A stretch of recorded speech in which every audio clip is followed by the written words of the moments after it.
Good morning, all. The attendees are joining. We'll be starting in few minutes.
Good morning, all. Sorry for the delay. We'll be starting in 5 minutes.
Good morning, all.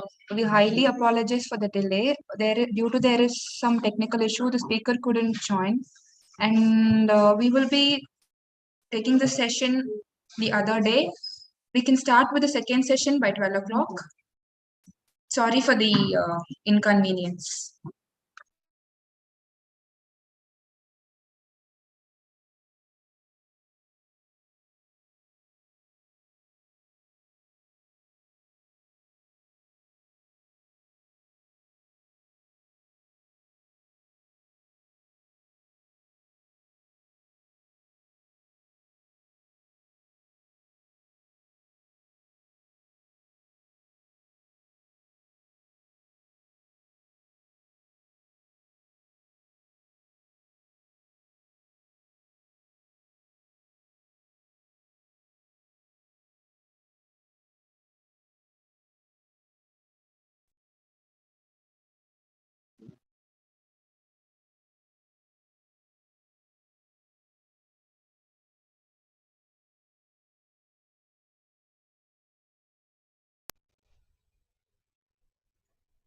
Hello? Can you hear me?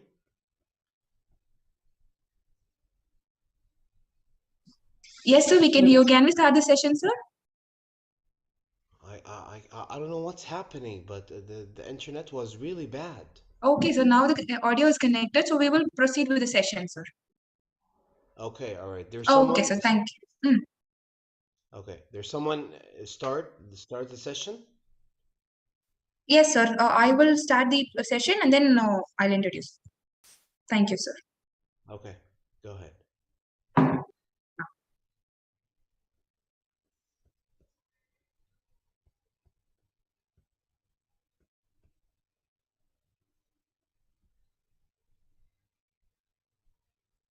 Good morning, all. I'm Mubina, your host for this session. I welcome you all to the second day of this faculty development program on success strategy to publish in journal with high impact factor, organized by Institute for Research Engineering and Publication in association with New Horizon College of Engineering, Bangalore, and Malla Reddy Engineering College, Hyderabad. Institute of Engineering Research and Publication, IFERP, is a non-profitable professional association meant for research and development in the field of engineering, science and technology, and management studies. IFERP is on its way to digitize innovation processes through a professional networking services and thus providing an integrated virtual scientific community, mutual engagement, exploring potential of researchers, creating a cooperative and collaborative academic environment. As a leading organization for scientific research and assistance, IFERP promotes knowledge sharing in engineering, science and technology, and management studies through its scientific conferences and events, establishing student chapters, professional development programs, career and skill development programs, faculty development programs, webinars, workshops, journals, magazines, and proceedings. IFERP have stepped in and entrenched strong network in many developed and developing countries like India, Iraq, Maldives, Malaysia, Thailand, Singapore, Philippines, Indonesia, Taiwan, Vietnam, UAE, etc. New Horizon College of Engineering, Bangalore, is an autonomous college affiliated to Visvesvaraya Technological University, approved by the All India Council for Technical Education and University Grants Commission. It is accredited by NAAC with A grade and National Board of Accreditation. New Horizon College of Engineering is located in the heart of all IT capital of India, Bangalore. Malla Reddy Engineering College is the parent college of the Malla Reddy Group of Institutions, Hyderabad, Telangana, India, founded by Sri C.H. Malla Reddy. The institute was established in 2002, is approved by AICTE New Delhi, and was affiliated to Jawaharlal Nehru Technological University, Hyderabad. In the 2008, the college was accredited by NBA. The college has been certified by the NAAC as an A-grade institution in the Hyderabad region. The college is granted permanent affiliation and autonomous status by JNTU in 2011. Now let us go to the first session of this program. I would like to invite Dr. Mostafa Khaireldin Ali Ewees, Associate Professor, Organizational Behavior, Clinical Sociologist and Psychoanalysis, University of Texas, Austin, Stanford University, California, United States. Sir, it's a pleasure for us to have you for this session. You can proceed with your speech, sir. Okay, all right. Thank you very much. We'll appreciate it for a lovely welcome for everybody. I just declared, I received just an email, very sentimentally so far, that I'm going to be one of the keynotes, that I'm going to speak about a couple of issues in this conference. But my idea, a lot of people, they have a problem, or they don't know the mechanism about how to make a very good research paper, or a significant research paper. Okay, let me start very fast about the sequency about a paper, okay, or the definition of paper, because people, they keep thinking, or they keep throwing that paper, it's just a piece of acknowledgement, or just you want to alert to the people around you. Okay, what, not what exactly you're talking about. You're, no, you're being so analyzing about specifically something that you discovered, and you just alerting people how you're doing that. And related to your analysis, related to your investigation, you're doing your paper on it. But people, they're not understanding, or there's several people, or the majority of the whole world, that they have a problem for a definition, or the sequency, or the hypotheses, okay, about a research paper. Okay, first of all, let me go through the sequency, or the categorized about the research paper means here. Okay, research paper starting from, okay, abstract, introduction, okay, review of literature, then the body part, then the reference. The most important one of those categories that I mentioned, okay, the reference thing. Why? Because without reference, you don't have a very professional research paper, and you have to understand this very well. Because reference, it's part of your, not such part, it's your investigation, even your, the way that you're going to investigate through the books, acknowledgement, and or you're sitting, or you're taking any kind of information from the internet, or any kind of information from someone who really specialize in this field, or something that you want to do something like that. Okay, even you're mentioning his name, mentioning his timing, mentioning what kind of topic, or what kind of the questioning that you ask. There's a several things I'm going to talk about with the details so far.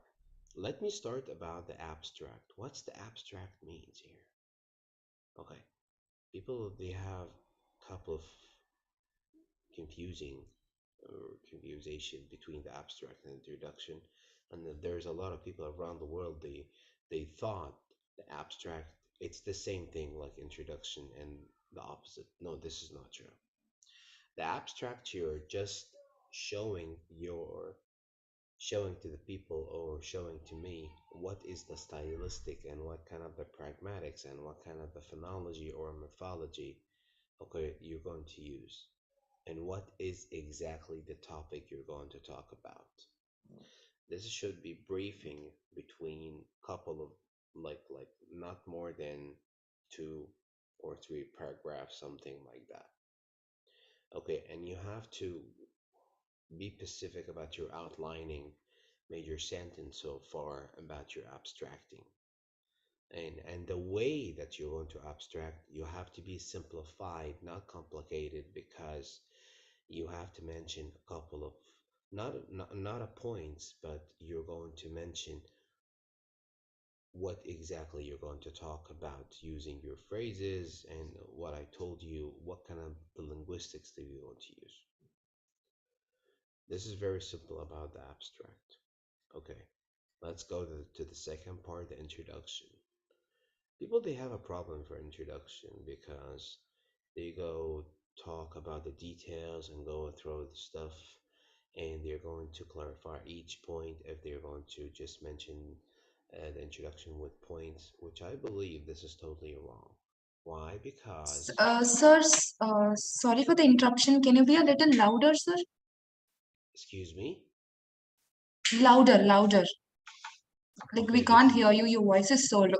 Yeah. okay, this is okay. Um, let's go back to the introduction over here. Okay, that the introduction, okay, it's very simple that you're going to talk about that, or you're going to create a couple of questioning so far here. Okay, the abstract you mentioned what you're going to talk about and what kind of the stylistic or even the linguistics you're going to use. But the introduction here, you're going to use something that's called 5 W's. The 5 W, it's what, where, when, which, who. You're going to put those things in your head and you're going to just mentioning a couple of stylistic about the questioning for each W, like what, which, who, when, where. And after you're going to answer those things, okay, all right, and the way that you're going to answer the 5 W's, the way that you're going to do your introduction. It's very simple, but people they make it complicated because they want to do something attract the audience. No, the thing that you're going to attract the audience or attract the reader or attract the educators or the professors, doctors, that you're going to the review of literature part, okay, and you're going to activate a couple of things. And the way that you're going, when you're going to write your abstract or even your introduction, you're going to activate something that's called your scientific thinking. Why? Scientific thinking means here that you're going to organize your words, your terminologies, and put it in a coordination, all right? And you're trying to organize it and put it with the systemization thing. This is related to your scientific thinking, the way that you're going to have a couple of ideas related to your thinking in the same time, how you're going to coordinate it using the way that you're going to organize it and the way that you're going to put your scientific here over here. After that, you have the part three. It's called the review of literature, or this is the most important factor that I want to see in the research paper or any kind of research paper. Here, you're going to activate something that's called logical thinking. The logical thinking that you want to prove something that you discovered, you felt it, you use your sensation, and you want to say that I have a couple of hypotheses. I went to through my investigation. I Googled a couple of things. I met one of the professors or one of the scientists or one of whatever. It depends about their job description, the location, the questioning, what kind of the questioning, stuff like that. Okay, and you're going to activate the way that you're going to use your logical thinking. It will relate it to the way that you're going to add your case study. Because the way that you mentioned on the abstract and the abstract introduction, you're going to tell me what you're going to talk about using the 5 W's introduction, all right? And the way that you're going to get me like I don't want to say an example, but it's called a case study as a professional thing, okay, related to the field that you're talking about, all right? And the way that you're going to analyze your case study, all right, the way that you're going to activate your logical thinking. Okay, let's make it very simplified. When you get a case study, okay, or a problem, should be a problem, or okay, you have to mention the problem and what kind of defaults or the negative things, okay, as a problem, then you're going to mention this problem for a couple of very simple words and very simple phrases related to your linguistics. Then you're going to convert it, not to convert it, you're going to make like a table or a points or a diagram or a chart. It depends about how you're going to activate your logical thinking, okay, and you're going to show me the negatives and the positives. The negatives and the positives. Sometimes they change it advantage or disadvantage. Advantage or disadvantage.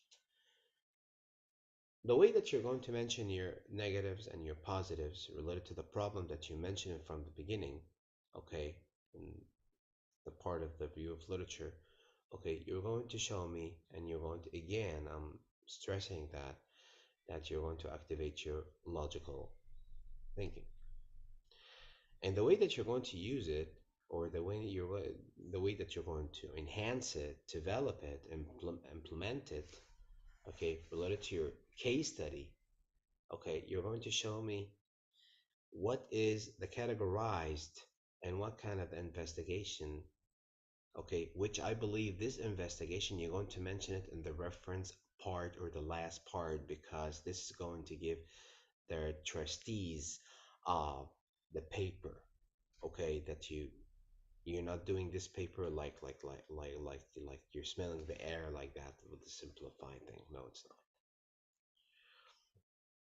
not. Okay, you got the problem, then you show me the negatives part, then the positive part. Even you're going to show it to me with points, with scheduling, with using your diagram, your imagination, your even what kind of your scientific thinking is going to be activated. But the most important or the significant to be emphasized here, that how you're going to take one of the negatives and convert it to the positive.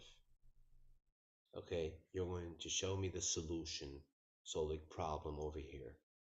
Why? Because you're giving guidance, you're just trying to support the community, you're trying to let the people put them in the right track. At the same time, you're doing coaching and monitoring to make sure about that. Because the way that you're using your logical thinking, and you mentioned your scientific thinking in the abstract and the introduction, you have to get a very modified and customized solution to the community or to the problem that you mention it. After you mention the negative and the positive, you have to take just one of the negatives and convert it to the positive, and after that you're going to make it development, or you're going to implement it. Even this, it depends about the time, it depends about the scheduling, it depends about what kind of systemization that you follow or you're going to create it.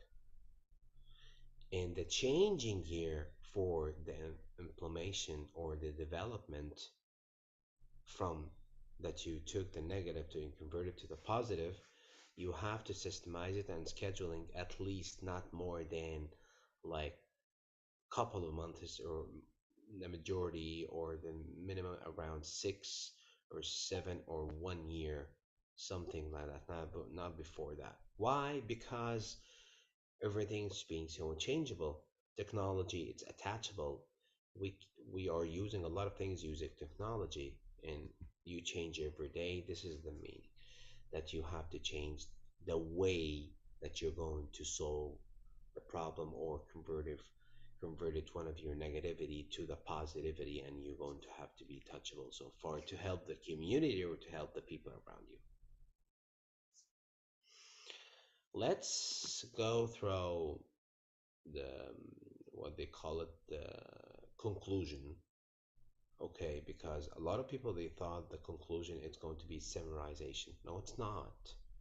No, it's not at all, because you're the one, you're showing the people, or you're showing your educators, or you're showing the people that are reading your paper, okay, what kind of the abstract and the introduction that you activate scientific thinking, your scientific thinking, and what is where is the problem coming from your review of literature, okay, that you mention your negative and your positive part, and the way that you convert it to take one of your negatives and convert it to the positives, then you're going to emphasizing enhancing or just developing or implementing that.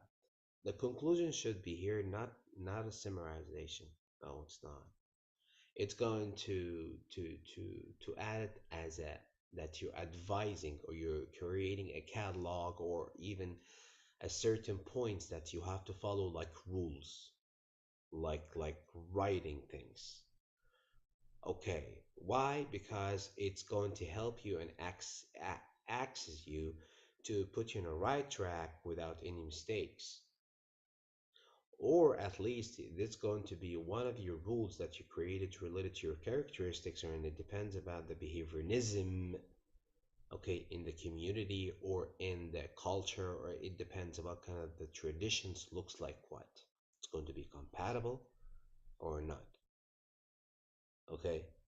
And the way that you're going to advise, or the way that you're going to put a ruling or systemization like that, okay, you have to think before you act, and you have to think before you behave, okay. And the part of your behavior is very important because it's translated to the action, and you're trying to prove something, that you're helping people, and you're let the people access those things. If you're going to ask me the mechanism that you're talking about on the conclusion part, what kind of what they name it, they name it philosophical thinking. Why? Because you, after you finish your abstract introduction and you activate the scientific thinking, then review of literature, that you activate your logical thinking. The way that you're going to activate your philosophical thinking is going to be the conclusion part, because you are doing a mechanism, or you're putting a ruling, and you're trying to creating something. Something is really categorized, very important, very significant, because this is going to protect the human capital, and this is going to behave it, or it depends on kind of the behavior or the attitude. It's going to protect the human rights, respecting ethically when you talk to someone, like good morning, and the way that you're going to say it, and what kind of the professionalism that you're going to enhance it, something like that.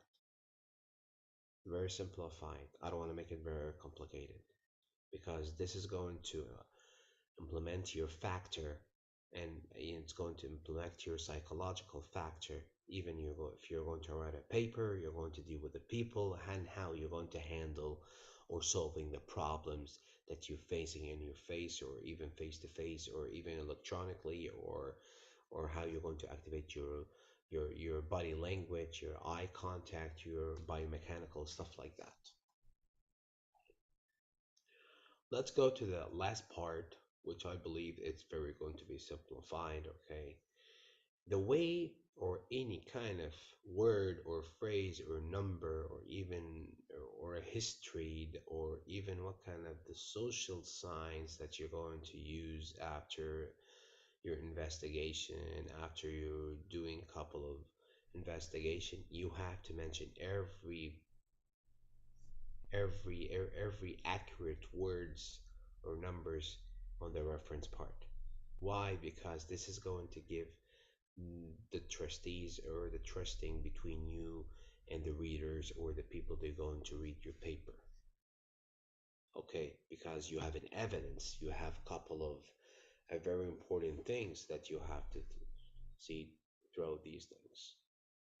Even if you're going to take a couple of information, or you're going to ask a couple of information with someone's really professional, or he got a very iconical job description, it depends about that, okay.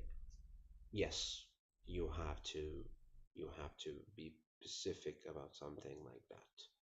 You have to mention his name, you have to mention his title, you have to mention what kind of the questioning that you ask, okay, and what kind of that you received, what kind of you received the answering from those questioning, because the way that you received this questioning, you're going to put this evidence on the research paper, especially in the review of literature part, okay, the part that you're going to activate your scientific thing, and the part that you're going to use your logical thing, even also philosophical thing. If you're going to Google a couple of things, you have to mention the links. You have to mention, because the links is give you observing all what's the people they done, and with the evidence, with numbers, with stuff like that. If you're going through the books, you have to be specific about the name of the author, the title of the book, what's the name, what's the date of the publishing, and the book kind of briefing about the book, or even about profiling about the book, or about the author at the same time. But the book is important more than the author. Okay, if you're going to face a couple of situations in your social life, which I believe sometimes your experience, it's going to be not an iconical, but it's important for you, it's touching you, and it's to change your behavior and change your attitude and the way that you're talking, the way that you're enhancing, the way that you're creating a new, getting a new ideas and you activate it on your practical life.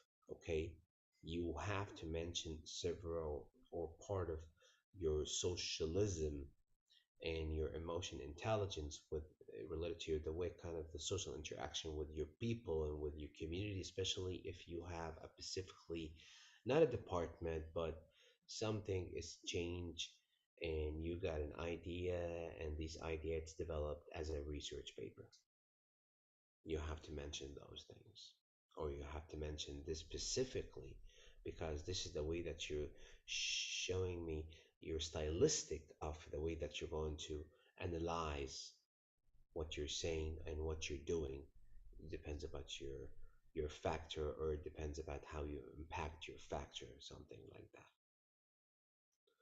Those sequency things, what I'm talking here, it's important and very significant, but people they take it very confused and they're not take it seriously. Beside, they don't know how to start.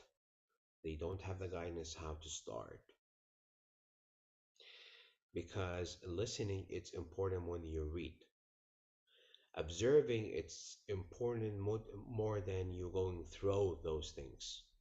Okay, looking and the way that you looking or having a look with people with it depends on what kind of analyzing that you what kind of how you're going to do this looking. Okay, the way that you're going to analyze and activation about your activating your analyzing mission so far here. It's important, yeah, it's important. Significant, yeah, you have to do that. Very simplified. I'm sorry because I didn't prepare anything. I just recognized that I have a speaker keynoting supposed to be like a couple of hours. Um, I know it's really interesting, a very lovely conference. At the same time, it's a lovely and very specifically topic. But this is what I'm related to my experience, what I'm doing, and what I've done, and related to what attached related to this, my social life or my experience in States or even in England or around the world. Okay, and remember, related to your that communicating with people, interacting with other people, using your emotion intelligence, using your behaviorism, or even the way that you're activating your attitude, okay, it's going to be iconical for your social life because the way that you're enhancing, the way that you're developing, okay, the people give you accessibility that you have your couple of skills, and these skills it's interact what you're doing, and this is very important, by the way. And that's it. If you have any questioning, I can listen. Thank you very much. We'll appreciate it, and I need to appreciate everybody about the team. And I really have a wonderful, wonderful, very interacting teamwork. That this is going to be. I can't remember exactly. It's going to be the fifth or sixth conference that I was attending as a speaker, and I'm really happy for something like that. Thank you very much. We'll appreciate it. If you have any kind of questioning, I can listen, I can answer anytime. Thanks very much. Hello? Yes, sir. Thank you, sir. Thank you so much for your session.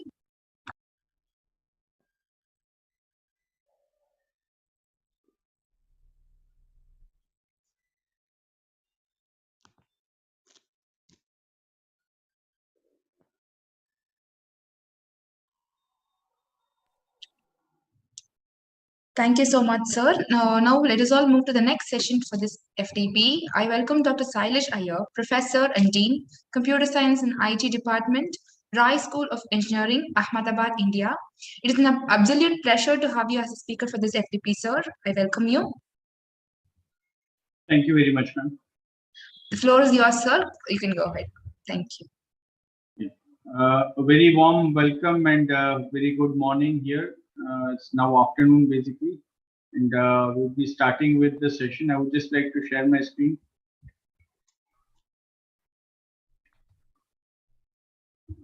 I hope the screen is visible.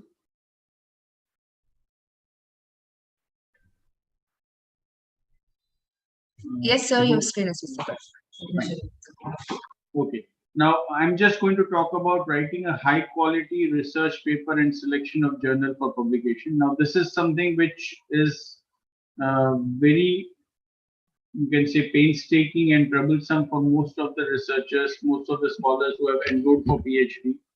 Because when they enroll for PhD, they think that, okay, we'll be getting our doctorate degree very soon. But when they start the actual work, the research work, they realize that, okay, getting a quality research paper, writing a quality research paper is a very big task. And on top of that, getting it published in some reputed journals like maybe SCI or Scopus Index journals is still more problematic. And there are a lot of issues regarding the publication part we should be discussing in the future. Now, so this is somewhat the researcher's psychology when they start the research. Where do we begin? Like just a small child is confused what to do. It's the same way researcher is also in this mode. We need to take out the researcher from that mode and we need to put them into the mode where they start thinking and they start working on the prerequisites that are required. So just before starting with my topic of writing a quality research paper, I just want to have a few guidelines on what is research. Basically, this is what is the definition. Research is a systematic approach to obtaining and confirming new and reliable knowledge. Now, this is as per the definition statistics, but what I really want to mention here is that research is not accidental discovery that you actually just like Columbus discovered India. Similarly, it's not an accidental discovery. It is a discovery where you do some planning and you are focused upon that particular topic, and then you plan for the work and accordingly you proceed. So that is actually research. Data collection is not research. Many people have a myth that they collect all the data from different sources and then they keep it at one place and then they have done research. Data manipulation or data collection is not research. And also searching out published research results is not research, because I have met many people, I have guided many scholars for PhD and as well as for research related work. So in that, what we have found out is that many of the scholars are of the view that, okay, just what I love to do, especially if I talk about commerce background. Many of the scholars from commerce background, what they do is that they believe, rather I'm not saying many do it, but some of them believe that just collecting the data of suppose SBI's performance, State Bank of India's customer retention performance, that is a topic that somebody has done already the research, and they do it from 2010 to 15. They continue that work from 2015 to 20, change some variables, change some statistics. That is not actually research. Yeah, I hope the screen is visible because I got a message right now that now participants can see the screen.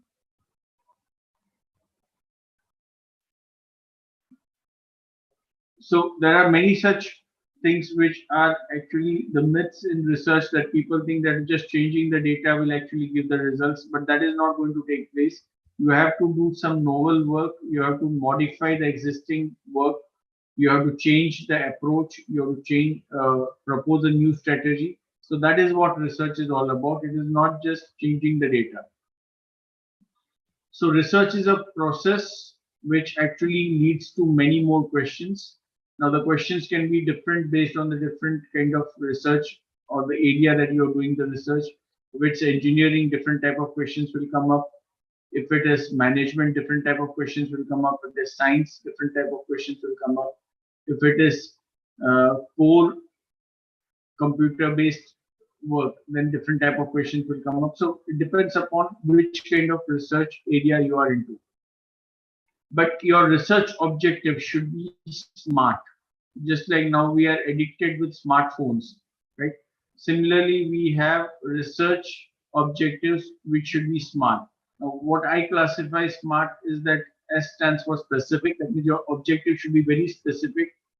Many times, many of the scholars, when they join for PhD, they keep a lot of objectives. They keep 5 to 6 objectives in their synopsis when they are presenting the proposal.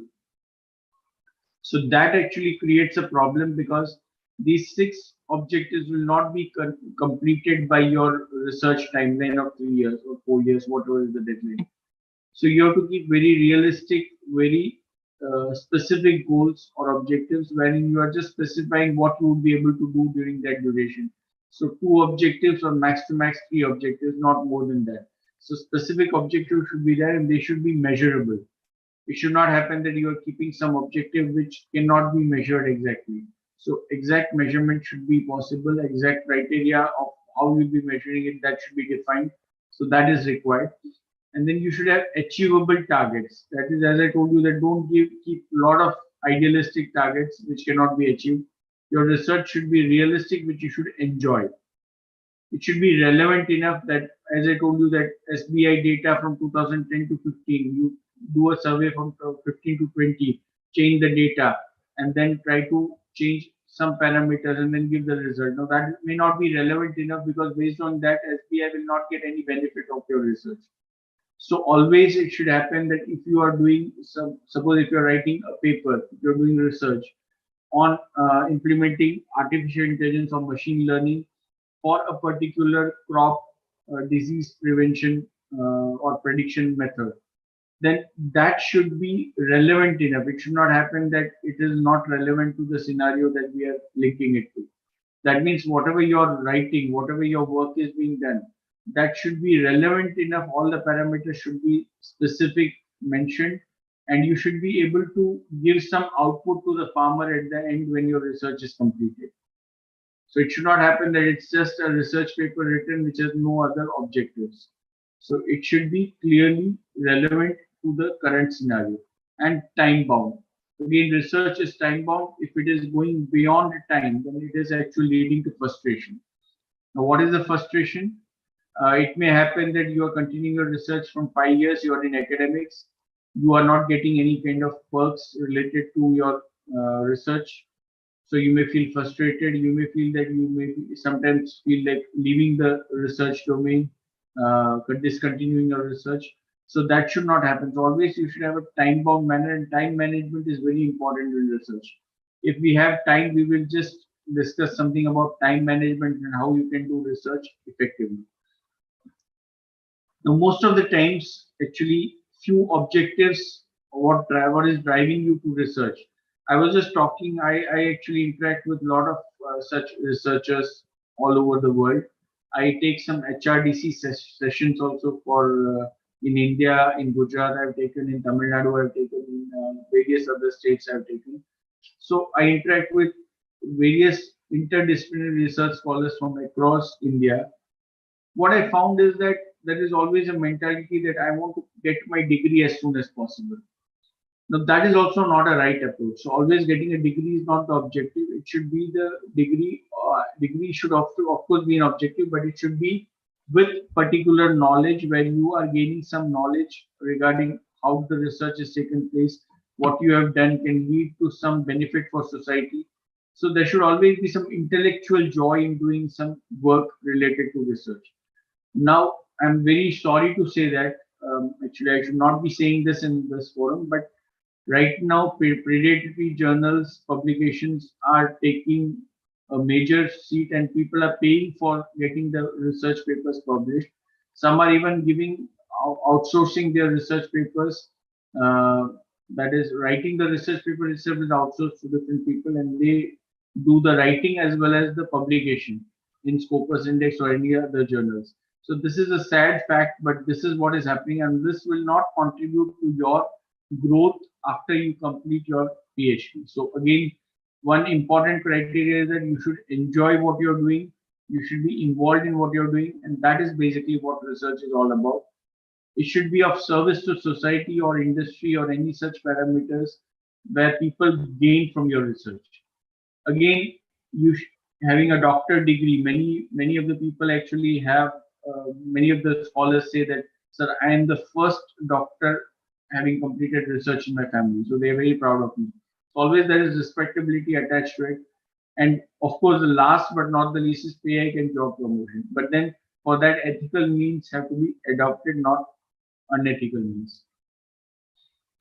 Now, this is what I'm just now focusing upon our exact topic of the structure of a paper, how to write a paper, what should you keep in a paper, what is the review criteria of a paper. So we'll just start with the title. First, the title should be framed. Now, that should be very much, you should be very agile when you are framing a title. Abstract, keywords, introduction, related work, system model, and problem statement. This is a tentative structure of a paper. It may differ according to the domain a little bit, but I've tried to generalize it in this particular thing, where I've tried to generalize the contents for any stream, whether it is engineering, whether it is science, whether it is life science, whether it is management. Most of the topics are covered here related to the structure of a paper. System model and problem statement, methods or solutions, simulations, experiments performed, conclusion, acknowledgement, references. Now, very important that there are two types of papers that you write. One is a journal paper, which actually gives you more credibility if you're going for a Scopus indexed paper or a SCI journal paper. It gives you more credibility in your writing. But then there are two types of papers that you write. One is a journal paper, which actually gives you more credibility if you're going for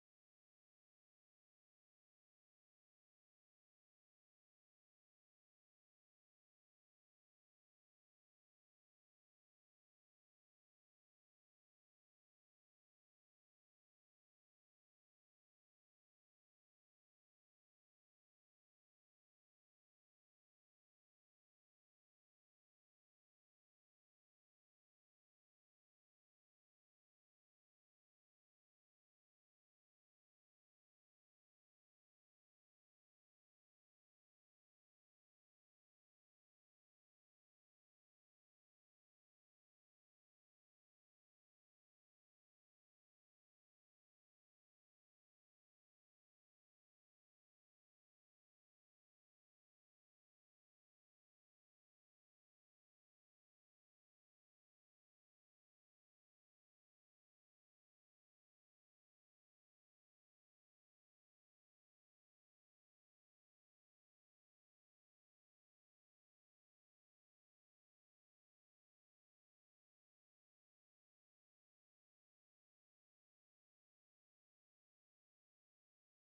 Extremely sorry, actually I got disconnected.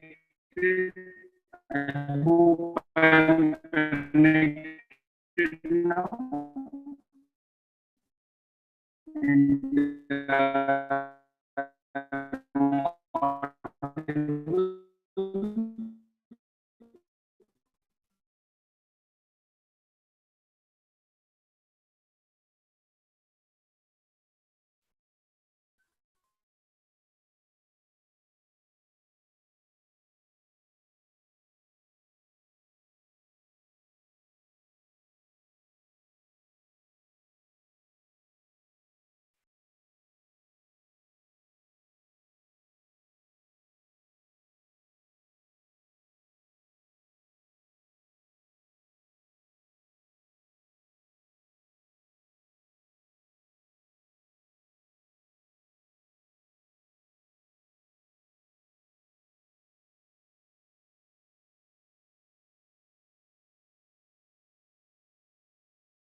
Okay, sorry again.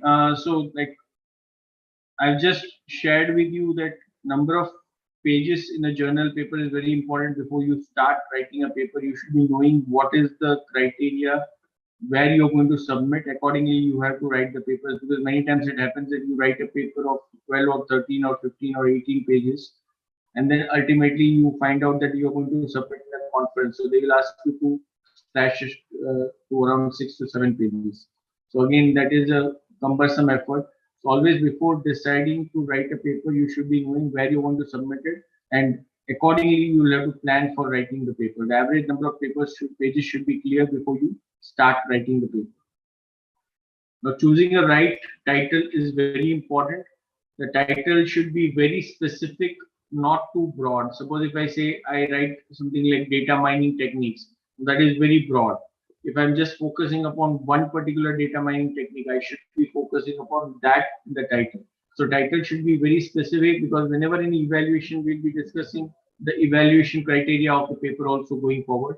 So whenever you are, because I am a reviewer in many of the international quality journals, including multimedia tools and applications, which is Springer based and which is a Scopus index journal. So it happens that sometimes based on the title itself, the editor rejects the paper because the title is too broad and it is not specific enough. So title may not fall within the scope if it is too broad. So try to keep it specific, not too broad. and it should be substantially different from the other papers. It should not look like already the work has been done, the same kind of title you are putting for your particular paper. So whenever you're keeping a title, it should be very much relevant enough to the current technology, current scenario. It should not be old paper title repeated in some form. Avoid general or big titles, right? So that should be avoided.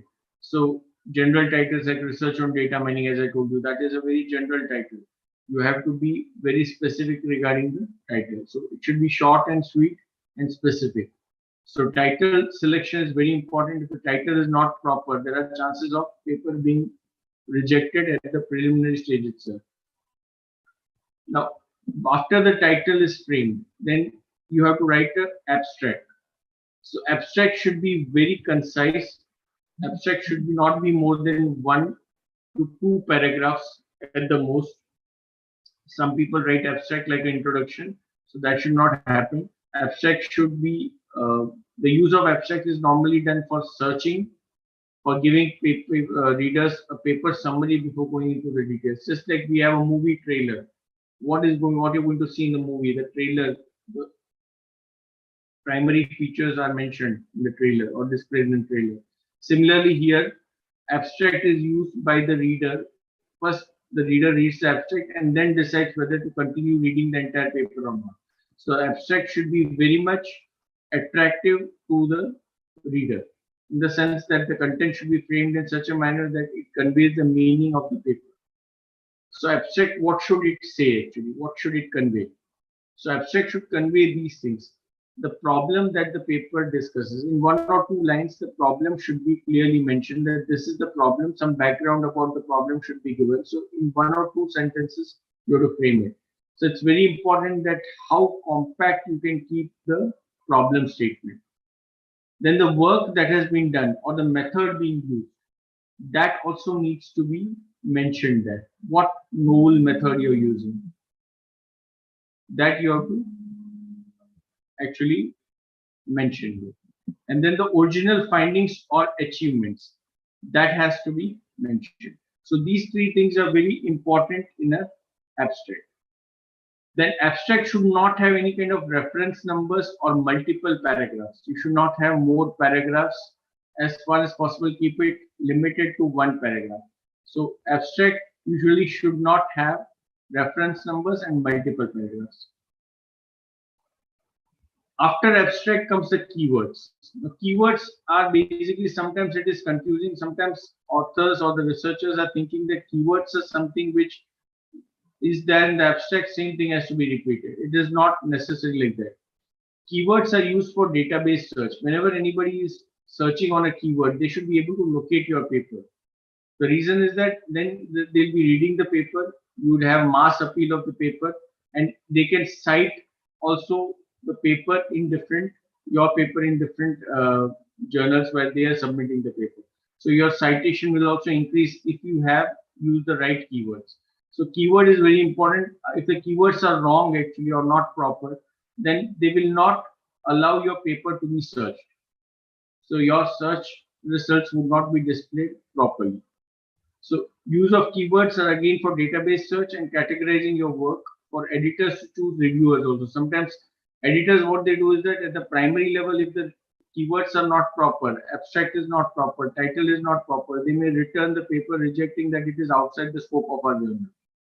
So you have to be very specific here. You have to categorize your work, and you have to mention that this is the work and this is the thing that we are going to do in the abstract itself, so that abstract and keywords can convey a right meaning to the reviewer and the editor.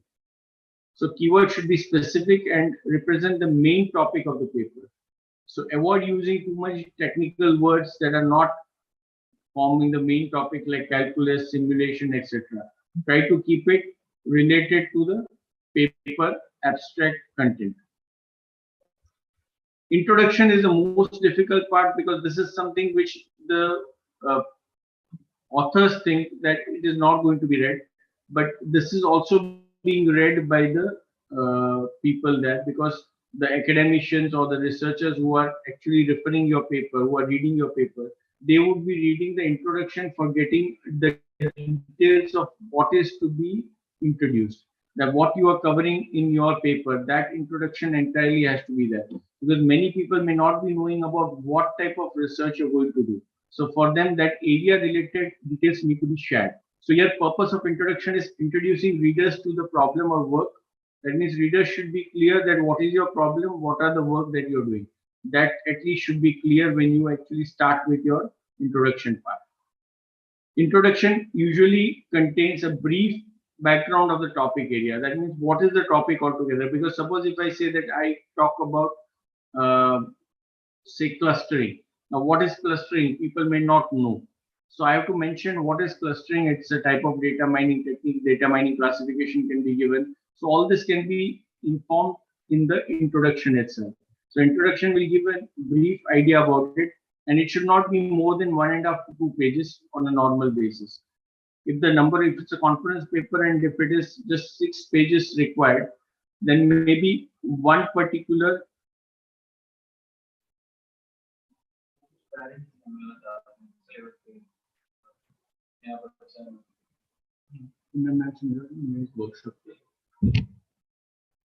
so there should be a kind of brief background of the topic area should be their existing work, because if it's a conference paper, again, your number of pages will be limited in most of the conferences.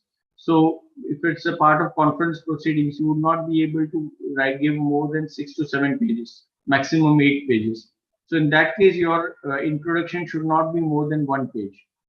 Existing work, which should lead. Existing work means what has been done up till now in that particular domain. Suppose if I talk about clustering, which are the different clustering algorithms or models which have been implemented up till now? What is the output of that? What is the originality coming out of it? So all that has to be mentioned in the introduction itself. So whenever anybody reads the introduction, they get an idea regarding what is actually going to be covered, what is the domain of the paper, what is the description of the problem, and what you are planning to do, or what is your methodology and what you can achieve. So this is something that the introduction should convey. Now, when you are, many times it happens that your reference list is very important, because when you are doing the literature review, before that you have to download some papers, you have to go through the papers, you have to decide what kind of gaps are there in those papers. So that for that you need to have a proper related work and reference list. Now what that means is that, suppose if I say that you are, many times what happens is that people start searching on Google and they download a lot of papers, and then they are not able to decide which is pertaining to my domain exactly, so they keep all that jumbled papers in their domain. So what I have been doing and what I have been advising my scholars, the same thing I would like to advise you here, that when you are going for downloading related papers, literature review related papers of your domain, suppose if it's clustering, then I should be making at least last 5 to 6 years folders. Suppose I start with 2022, I should prepare a folder of 2022 wherever I am actually storing my papers. 2021, 2020, 2019, 2018, and 2017. 6 years papers you should be storing, folders you should be making, and download those papers, read those papers. Suppose a paper is of 2021, written in 2021 year. Then you can just read the paper. If you think that your paper is, that paper that you're reading is pertaining to your area of research and it can be useful for you, then just store it in the 2021 folder. If it is a 2020 paper, if it is relevant, store it in 2020 folder, right? So that will give you a very authentic view of how to proceed with the things, right? So this is again a very important work related to references. Now, cite good quality work. Now, normally what happens is that IEEE, MDPI, Hindawi, many such reputed publishers are there. So when you're collecting the data, when collecting the papers from different sources, try to have an average mix of average to above average quality publishers. Don't go for international journals which are not cited that much, because that will not lead to any, that means people are not reading the work, people are not liking the work. So it has to be there that there is normally no stuff in that work. Always go for credible papers collected from proper sources. If required, you can get membership to download the papers also. Now, somewhere institutional membership is there. Somewhere you can use your contacts and get the papers, whichever you think is useful to you. You don't have to pay for that always, but you can use your contacts to get those papers. So always you have to be aware about what quality of research you want to do. If you want to do quality research, you have to get quality papers downloaded for the literature review. Related work should be organized to serve the topic. Related work, that means whatever is literature review you are going through, collect all the related issues, and it should be at least 25 to 30 references. Proper reference should be there for normal paper that you can. There is no such cap on that, but if it is 15 or less resources, literature review that you have done of papers, then probably reputed journals will actually ask you to add the references. So you need more references. So again, go through a consistently grilling process where you read the entire paper. When you read the entire paper, you have to go through the title, abstract, keywords, introduction. If you are aware about the topic, then introduction may be skipped. Then you can go to literature review. If there is a proposed model or proposed method, it may be a review paper or a research paper. If it's a review paper, then you can just have a comparative paper which you can study to have all the details about the method that have been implemented up till now. If it's a research paper, then there may be a proposed model also. The proposed model, what has been covered, what is the performance of that with respect to the existing methods, all that needs to be compared. So that comparison has to be made. So always try to give original always literature review deals with collecting papers and then studying those papers and writing the crux of the paper in your own language. That means it should be your own language. It should not be directly taken from the paper. So that will give you an analysis of what all has been discussed in the paper. So very important that you should be having a proper related work reference, and then accordingly you can go for this. And do not use non-standard abbreviations as far as references is concerned. That we'll be focusing upon. So I'll just cover this very fast. Actually, literature review, because when you go for any kind of PhD work, also you do literature review. When you actually do go for any paper-related work, also you do literature review. So literature review is a very important component of writing a paper or maybe doing your research as far as your PhD is concerned. So first you have to know, try to answer all these questions. What is known about the subject? That means what all is already available regarding that. Suppose if I'm talking about clustering models, then how many models are there? What are the different models that are being discussed? What are the things that you need to know before you go into clustering? So all that prerequisites have to be there. You have to know about the subject. Then you have to focus upon, are there any gaps in the knowledge of the subject?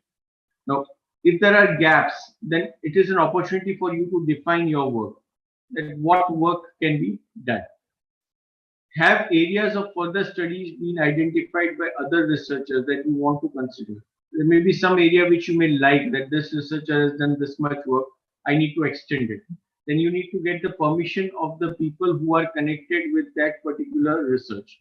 Many times it happens that such publication requires the permission of a lot of people related to the research that has been done or which you are extending. So permission is required and you may have to take the permission. If you're not able to get the permission, again, it will be difficult for you to continue with the extension of that research.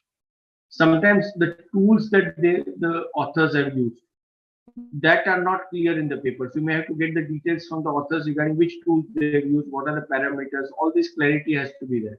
You like the paper, then you have to go and correspond with the author. When I was doing my research, actually, like I was doing my PhD, I collected more than 200 papers, and these 200 authors, I studied all those papers and I wrote to 200 authors all over the globe, different countries, and I asked them for the different tools. I received reply from only one author, and he said that I cannot disclose my dataset and tool, it is confidential, because they had a funding for the project, and that was from a foreign country. So this is the scenario right now. If you're able to get more resources, the better. So having a good connection with different researchers is very important for your paper to be proper. So you can connect with different research personalities in this area. That means I can connect with different personalities in this particular area. Like suppose if I say that there is some good person on cloud computing, then I would like to connect with that personality and I would like to share my research work with them so that they can suggest some improvements. So that may be required. And now after COVID-19, everything has been through collaboration. Like I have done most of my research work post-COVID in collaborative mode, where I have some edited books, 4 edited books have already been released in 2022 published, and they have been with foreign authors, Indian authors whom I have not met directly. So again, these are all things which you can plan about, which you can focus about. Don't keep your research secret unless it is at the stage where you are proposing a new model. But otherwise, the initial part should be shared with all. You should get suggestions from different people so that your method can be more adapt towards the requirements. Many times when you're deciding the topic itself, you have to do a lot of brainstorming. So that also needs to be done. So all these are some questions which you should be asking. What is the current status of research in this area? If somebody has not at all done any research, then you may not have sufficient material to pursue the research forward. So that also has to be done. Sometimes it may happen that you are selecting such a field which is not ethical research in India.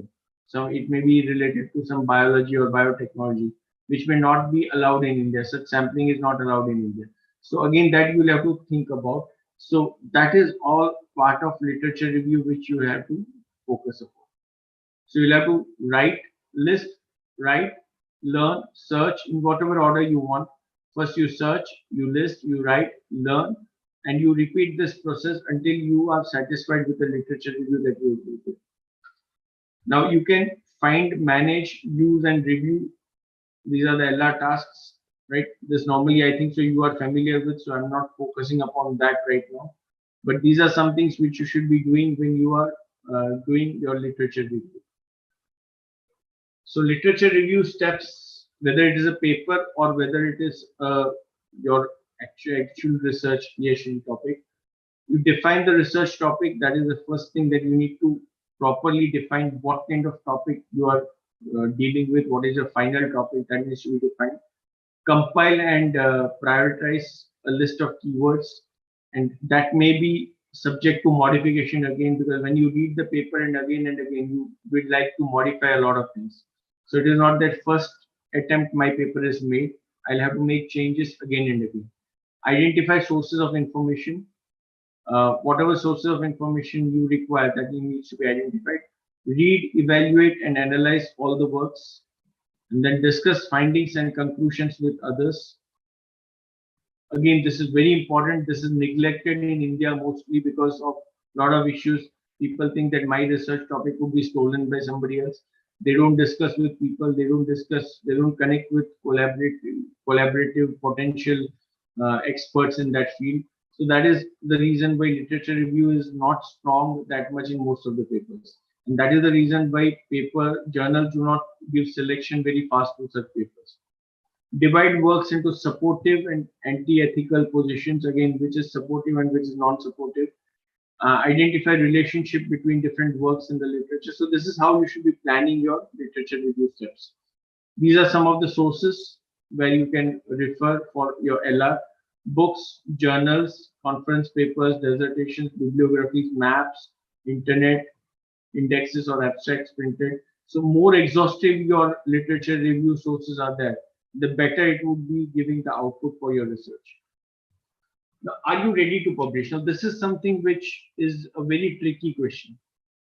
Now, if your work is outdated, now you have to be very true and honest to yourself. Many times it happens that you pay some amount and you get it done in a Scopus Index journal. Now, you have to think whether that is a short-term benefit for you, but long-term, will it give you any productivity? No. So you have to check whether your work is outdated. Outdated means it is not currently, if nobody is doing research in that area, then your work is outdated. Incorrect conclusions. if you're trying to just come to some conclusion which may not be properly adapted, which may not be properly supported by facts, then it is actually incorrect conclusion, and that can lead to a lot of problems. That can lead to lack of interest in the reader or the reviewer also to review your paper. So there will be negative comments coming. And then duplication of published work. Have you copied and pasted it somewhere? Because we had conducted a conference in August 2021, Futuristic Trend for Sustainable Ecosystem, FTSE 21, at Rai University in collaboration with UAT Mexico. So what we found is that many of the papers we immediately rejected. We did not send it to the reviewer because it was having a lot of plagiarism, as uh, high as 75% plagiarism in one of the papers. And the author wanted to push it through because the PhD work was uh, not complete without that paper publication. So we rejected that paper outrightly. They were ready to pay for the charges for rolling the plagiarism. I said we don't offer such services. So these are some issues which actually are very much aggressively issues faced by a lot of researchers. There are no guides available, proper guides available for removing the plagiarism, for suggesting how to remove the plagiarism. So all these are issues which we are dealing with on a regular basis. So duplication is where Control C and Control V is done, and many times single source plagiarism should not be more than 3 to 5%. Single source means from one source it should not be more than 5%. Plagiarism means something that you have taken from another paper and you're not attributing the credit to that particular author. So that is leading to plagiarism. So plagiarism is a punishable offense in India and various countries. And you will find that plagiarism percentage, if it is more than 8 to 10%, most of the reputed journals reject that particular manuscript. They don't even submit it to the reviewer. Now, what is ready? When you are ready to publish, it means original results or methods are ready.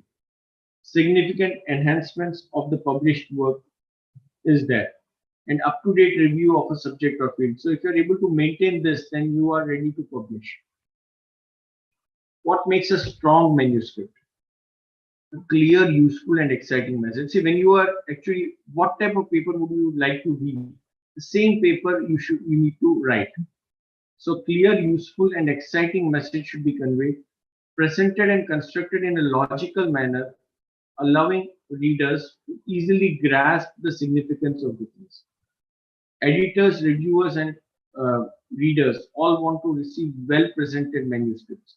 Now, starting from formatting, grammatical changes, logical sequencing, everything is very important in a manuscript. Now, what type of article should you write? Full articles where you have done substantial research. You are ready for the full article. Then that is actually called a research article, where you are ready for the full article and you have subsequent facts, figures, and results to support your research. So that is called full articles. Letters or short communication is where you are not that much clear. So you may write a small article which may not be of much significance, but it may be communicating something, where you are just publishing your article to lock the research that you're doing, that nobody else can actually claim afterwards that I copied from somewhere else. So you do this kind of a communication. So these are letters or short communications. And then review papers. As I told you earlier, review paper are where you are comparing different types of papers which you have studied in the literature review, and then you are doing your own analysis and trying to find out the gaps. So that is actually called review papers. How do I choose the right journal? Now, this is a very important question which most of the authors, researchers are not having much idea about. So you directly don't say that, okay, if I feel that MDPI electronics is good, then I just publish in that because some of my friends have published. That is not a proper justification for it. You have to actually focus upon a lot of other things. Like first is, what is the aim and scope of that journal? Your paper should be matching with, your scope should be matching with the scope of the journal, aim of the journal. Suppose if I say in a management journal, I'm giving an artificial intelligence paper, If it is not covered in the scope, it will be immediately rejected. So that is one thing. Types of articles considered. What type of articles do they consider? Again, lot of articles are there where there is no enough stuff to justify your research. So that type of articles are not considered by most of the journals. So you have to have such stuff before submitting it. So based on the article type also you'll be submitting on the journal. Readership, that is academic or versus practice. That means where do you want your readership to be there more? If I say that academic, then there are many academic related journals where you can publish your papers. Subscription versus open access. Again, this is a very tricky situation here because subscription versus open access means what? If you are want your particular paper to be published in, say, suppose a very good journal, then there are two options in that journal. One is subscription mode, where author doesn't have to pay for the paper. But once the paper is published, if anybody wants to read the paper, they will have to take the subscription of that journal or from that publisher before actually accessing that paper. So there is some payment for the reader involved. Whereas open access means the reader can avail it free, but the author has to pay some amount to the publisher for making it open access. So most of the cases we go for subscription based model, but then again there are many universities which pay for the open access charges also, article processing charge which we say. So that is paid. Open access journals normally publish faster than subscription based models. Like I'll give you a few examples that one paper which I submitted in a subscription based model in a SCI journal, it is almost 1 year. October, it will be completing 1 year. Still, we have not received the review of that paper. Whereas in open access, before 6 months I had submitted a paper, it's already published. After the review, we made the changes and then it's already published. So I mean to say open access is also looking for quality only, but they do it, the review process fast because APC is involved, right? So this is the very important thing that you need to keep in mind. But then open access is not affordable for everybody because it takes around 1,50,000 plus amount in Indian rupees to be published in any credible journal, which is a high quality SCI based journal. So again, this is one thing which you'll have to take care of. Speed of publication. This is very important because there are many journals, Scopus Index journals or SCI journals, which specify in their site that within 60 days, we'll be giving you the result. First review result will be given within 60 days. If I am not able to wait for 60 days, then I should not be approaching that journal. So speed of publication is very important. Peer review process, again, single blind, double blind or open papers review process, what is being followed, that also needs to be clear. Bibliometrics and content innovation. What is the content innovation that you have done in your paper that will be useful for you or that will make you a strong contender to publish in the right journal? So this I've just given an example of Elsevier's site where there are some tools which can help you select the right journal. So you can go through those tools and also you can find out the journal. Now, before publishing, there is a review being done of your paper. Editors and reviewers both review at their ends. What do they look for in a paper? This is very important to identify that if I want my paper to be selected fast, right, or the review to be positive, then I'll have to look at all these criteria, whether it is present in the paper or not. So originality, what's new about the subject? That's very important, right? Relevance to and existence of existing knowledge. Whether my paper will actually lead to any extension of existing knowledge or is it just going to say the same thing that has been said by others? If it is saying the same things, then there's no need of your paper. So there are chances that your paper will be rejected. Research methodologies. Now, are the conclusions valid or objective, or have they been cooked up? Many of the results are cooked up because that's why the tools are not displayed. Clarity, structure, and quality of writing. Does it communicate well? Here in India, in particular, main problem being faced from Asian countries by foreign editors is that the language is not proper. The grammatical mistakes are there. Spelling mistakes are there. Grammar is not properly framed, right?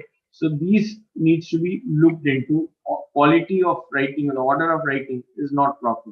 So that these are all the issues due to which the paper can be rejected by the editor or the reviewer.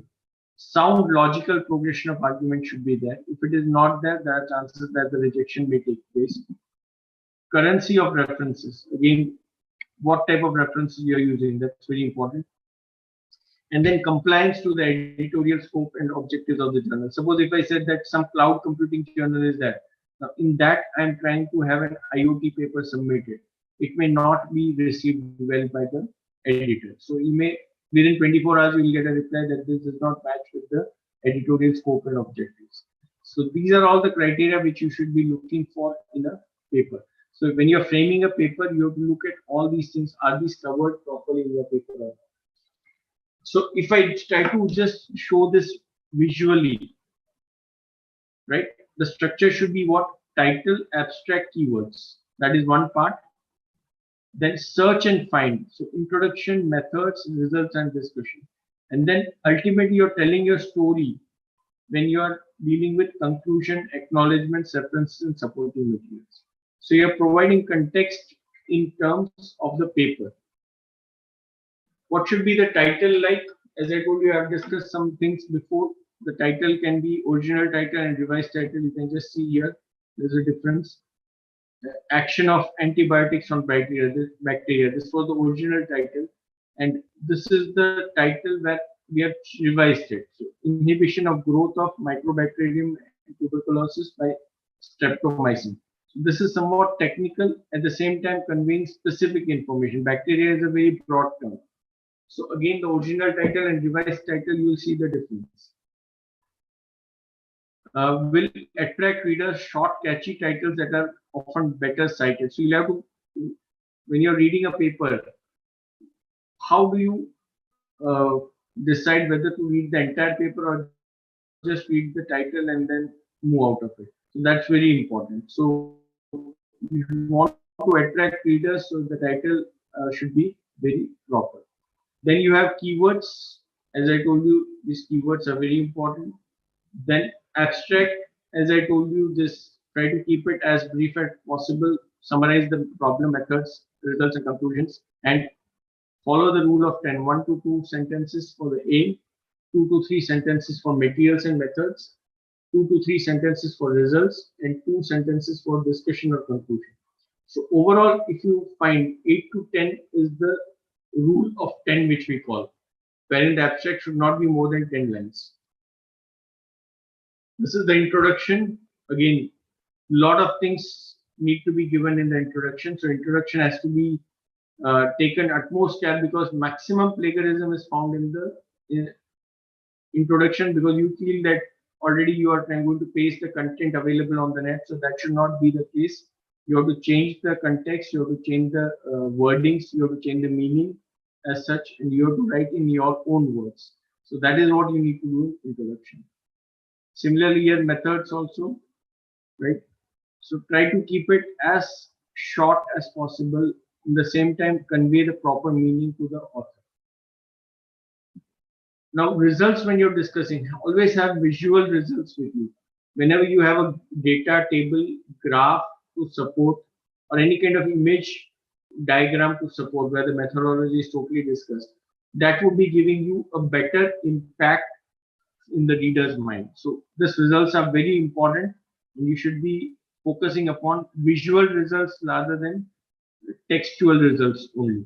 So figures, tables, charts, all this could be conveyed properly so that the results can be summarized. This is the visualization I was talking about. Use different colors also so that it can be evident, because now most of the journals are online. So your color things would be very much visible in the online journals. Discussion should be clear. Don't try to have your own go or say in the discussion. Avoid statement which may be very general in nature, or which may not be comparing or not be going with the objectives of the what you have done. So if you have done something and then you are saying that my result would do this, don't go for something that your results don't project or don't support. So your interpretation should be clear.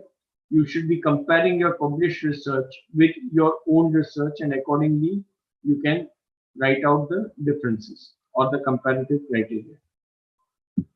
And conclusion should be where you can explain how your work advances the present state of knowledge, how they are actually instrumental in giving you some knowledge. Do not repeat results or abstract, because results or abstract if it is repeated, then that will lead to author or the reader not being satisfied because he feels that everything is being repeated in the paper. Discuss uses, extension or application. That means what are the future experiments that can be done? What can be the extension of work that can be done for other research? Any other researcher willing to work in this domain after referring your paper should be knowing that, okay, this has been done and this can be still done. So some of the people may be deciding the problem based on your paper reading. So be clear to help the reviewers and editors judge your work and its impact. Many times we keep on complaining our papers are rejected, it is not being processed fast. The reason is that the paper has not been written properly. So in that case, you have to be properly writing the things so that reviewers and editors don't find much of a problem in judging your paper.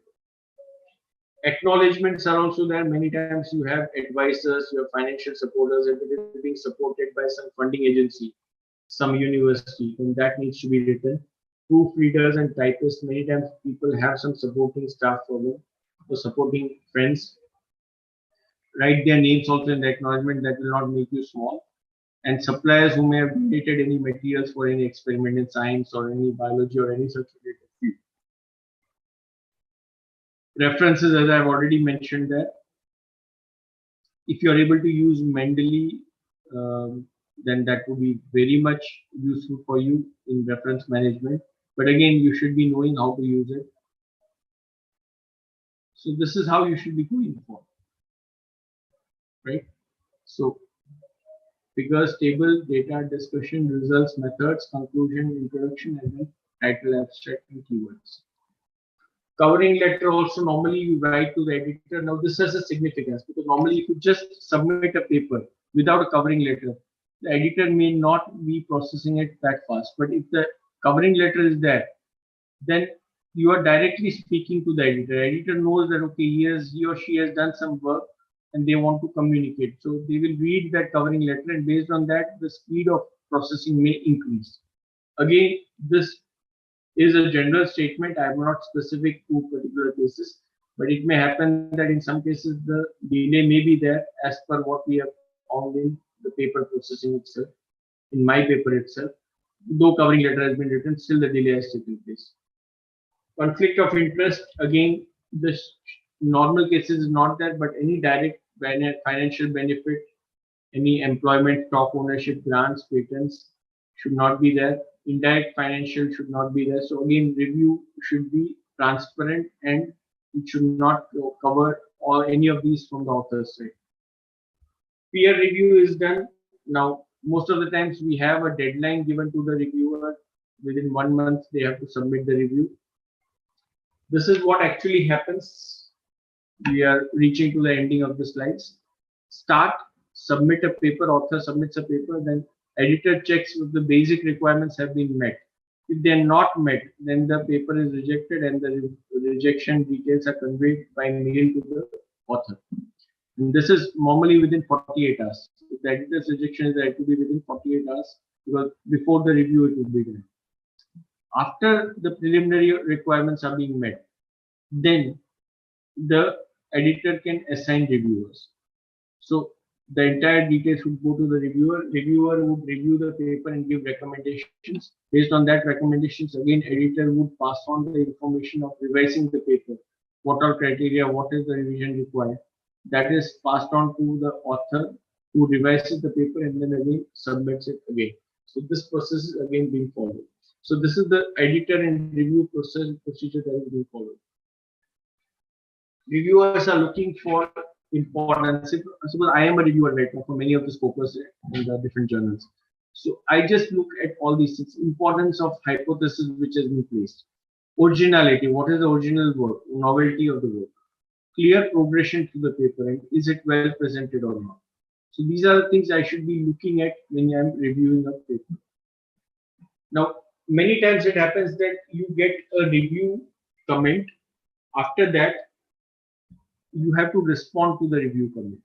Now, many times the response itself plays an important part in rejecting your paper. So, reviewer comment is the method, device, paradigm the authors propose is clearly wrong. Now, how not to respond? Yes, we know we thought we could still get a paper out of it. Sorry. Now, that is not a proper way to respond to the reviewer. Similarly, reviewer comment may be the author's way to reference the work of Smith, who solved the problem, same problem some 20 years ago. Now, the author may respond, we didn't think anybody who had read that. Actually, their solution is better than us. Now, this is not the way to respond. Direct rejection of your paper would take place. So always when you're responding to arguments, you have to properly, specifically, to every comment, you have to reply. And that reply has to be satisfactory, then only the paper would be considered for publication. Right? So correct responses here. The reviewer raises an interesting concern. However, as the focus of the work is exploratory and not performance-based, validation was not found to be of critical importance to the contribution of the paper. So again, this is some polished language which you are used to answer. Now, this can be very useful for you when you are actually dealing with very strict journals who actually give a very strict review, and there you need to give such kind of replies. So we need to reduce the plagiarism also. So I'll just skip this part, but these are the types of plagiarism. I just wanted to cover that also if I'm given 2 or 3 minutes more. Complete plagiarism, copy and paste, word switch. That is, I mean, you just switch the word, and then self-plagiarism. So many of them are not aware that from their own paper, if they previous paper, if they copied some content, they need to cite that also. Self-plagiarism will occur otherwise. That is also punishable. So what we should be doing, any of the following can be plagiarized: words, computer, lectures, ideas, programs, computer programs, lectures, presentations, diagrams, findings, printed material, figures and tables, writings, electronic material, information. All these can, if you're quoting from any other source, that can lead to plagiarism. So don't copy word for word. Don't paraphrase completely. Right? Text recycling or self-plagiarism should not be there. So you need to cross-check before submitting the paper, and if you're satisfied with the plagiarism level, and if the guide is satisfied, then only the paper should be submitted. So how can you avoid plagiarism? You can attribute references. You can describe all sources of information. You can give acknowledgements to from where source you have taken what details. Provide footnotes. Use quotation marks wherever required. I have reduced my plagiarism for my scholars considerably using this quotation marks also. So this is a very useful tool. Obtain permission from for use of published drawings or other illustrations, or remove that and make your own drawing. Avoid self-plagiarism by taking permission from the publisher of the previous article authored by you. Again, this is not that you are the author, so you have all the rights. You have transferred your rights to the publisher. So now publisher has the rights, and you should be thinking about that. These are some anti-plagiarism tools which you can access.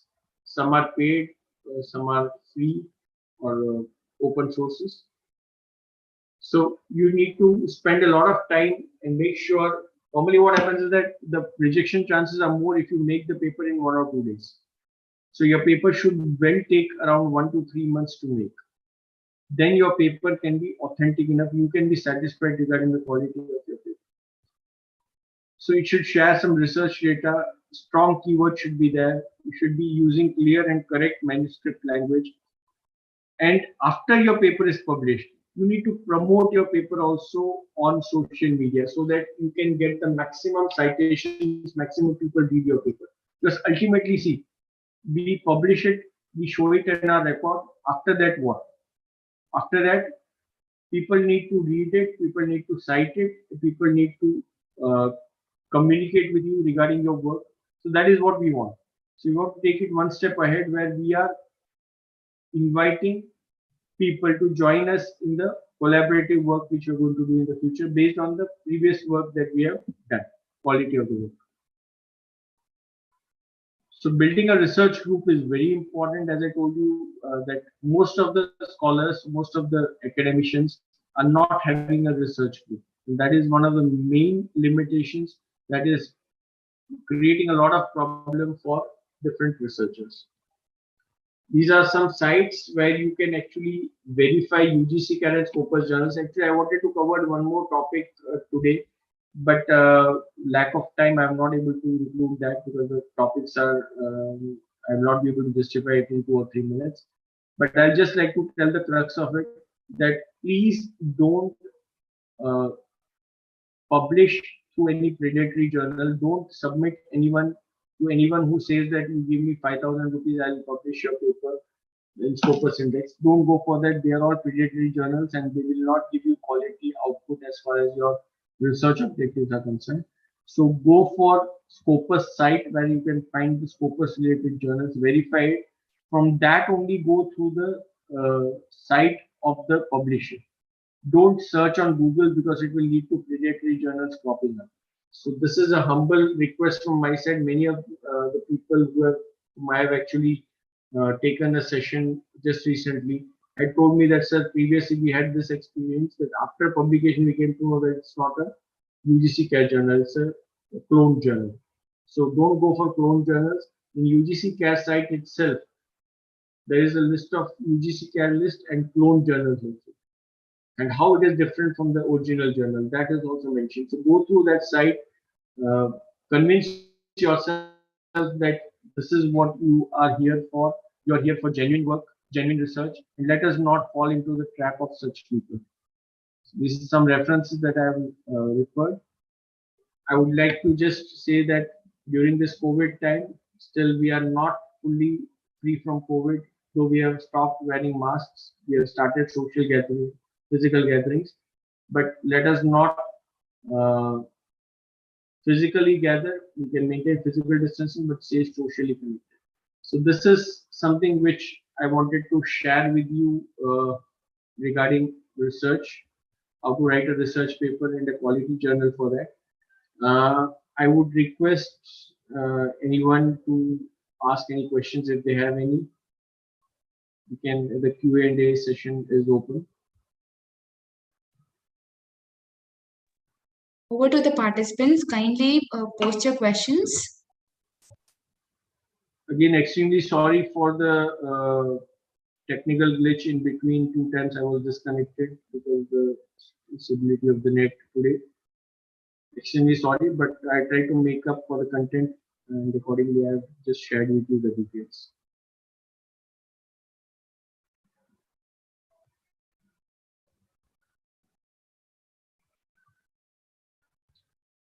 Okay, ma'am, I don't think any questions are there.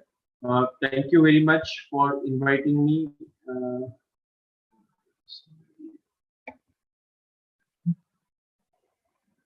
Okay, there is a question in the chat window. I'll just answer that. Is there a limit of plagiarism percentage? Yes, it depends upon person to person. Actually, if I mean publisher to publisher. Normally, if you go for SCI publication, it is not. It should be less than 10%. With single source plagiarism, less than 3%. Effective group synthesis. Actually, LinkedIn is a very good alternative for finding group of your choice. There are many such options where you can connect with different people of your choice. There are different groups on LinkedIn, so you can search for the appropriate group. ResearchGate is also a very good option to connect with. But again, you'll have to identify your domain people from that, and then you can proceed. But I think so. Through LinkedIn and through ResearchGate, you can go for many such answers where you can form your group. UGC CAR list. Actually, I'll just share the URL with you. Just give me a minute.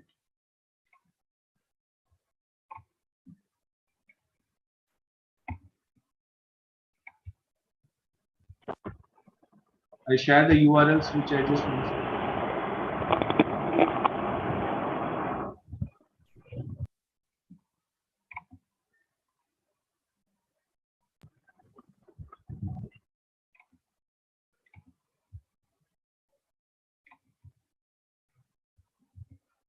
Yeah, these are the some of the I've just shared in the chat window. And if particular you want, I can share it here also.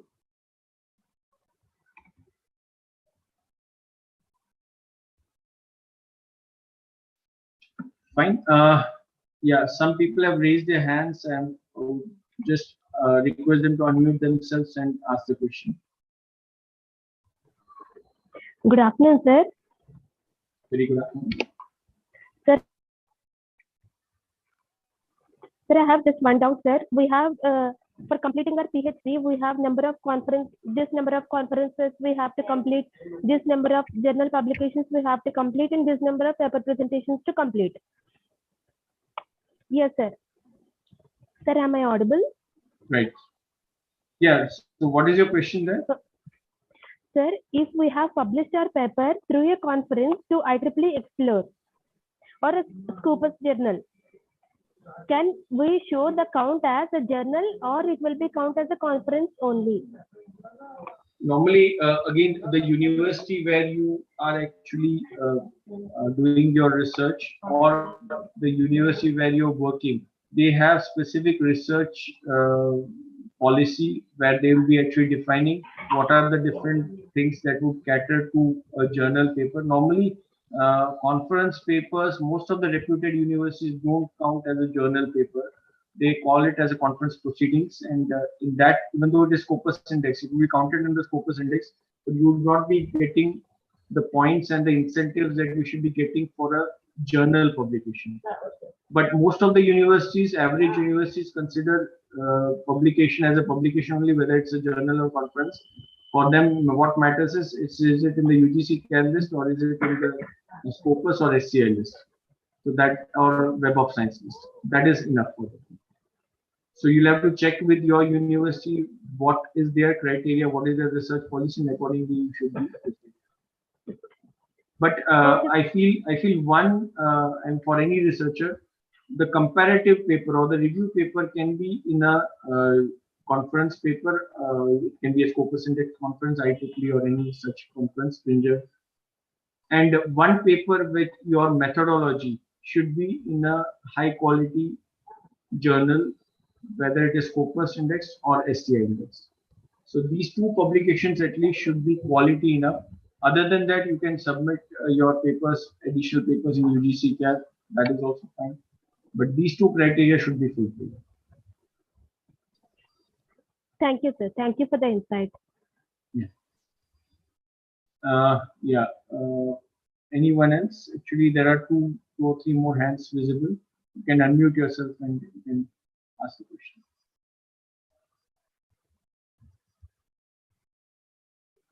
Dr. Usha Devi Patil.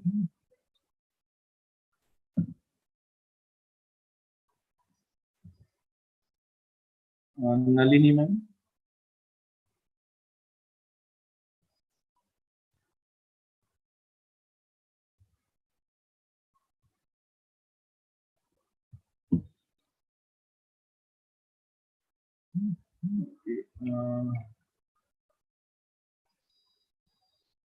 Okay, fine. I think actually in most of the universities, when you go for submitting a research proposal, that means it is at the higher level of research where it's a university funded project, and not about PhD proposal. Then most of the reputed universities say that it should be below 5% plagiarism and single source should be less than 1%. So it's very tough for the proposal also, 10 to 12 pages. I have submitted a proposal recently to a Saudi-based university. It came to just 1% plagiarism. So it was really a very welcome thing for me that only 1% plagiarism in 12 pages. So that project selection is almost fine. Yeah, ma'am. I think there are no more questions because those who have raised their hands are not unmuting and asking. So I think if everything is okay, we can end the session. I Yes, thank sir. the organizers. Yes, sir. Yes, ma'am. I thank the organizers for giving me this opportunity and for sharing my experience with you. I'll just write my particular. Thank you so much, sir, for Yeah. such a beautiful and very informative session. I believe this session was very useful for everyone. I shared my email ID in the chat box, so if anybody wants to connect with me, if they have any questions, they can ask. Yeah, there are software, lot of softwares are there. Urkut is a open source that for checking plagiarism, but most of the reputed journals go for Turnitin. And Turnitin, you have to get it checked by paying some amount. It is not free of charge, or you should have some contact with some institution where Turnitin is available. Most of the universities have it, reputed ones. So Turnitin is better.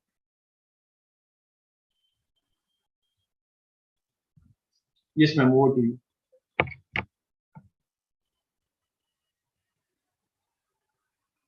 Thank you, sir. Thank you so much. So let us end this session.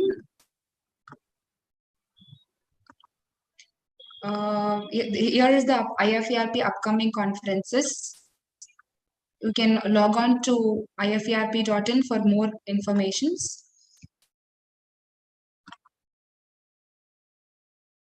Thank you all. Thank you for attending today's FT. Let us meet on tomorrow's event.